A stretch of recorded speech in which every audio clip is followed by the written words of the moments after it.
বলছি শোনো না, তুমি যদি অনুমতি দাও তোমাকে পটানোর চেষ্টা করব।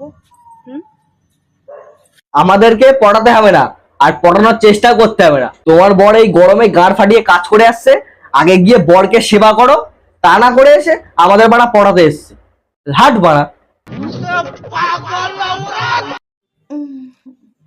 তুমি যদি তোমার গাছের কলা খাওয়াও, আমিও আমার গাছে আম খাওয়াবো। আমার আম খাওয়ার কোনো ইচ্ছা নেই। আর তোমার যদি একান্তই খুব কলা ভালো লাগে, কলা খেতে ইচ্ছা হয়, তাহলে তুমি সোনার বাংলা রেস্টুরেন্টে যাও। কারণ ওখানে বিভিন্ন ধরনের দেশি বিদেশি ভালো ভালো কলা পাওয়া যায়।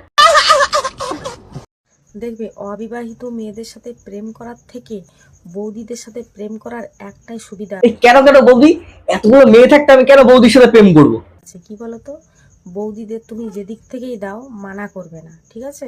অত ঘুরিয়ে পেঁচিয়ে না কথা বলে একেবারে তুমি ডাইরেক্ট গিয়ে বলো না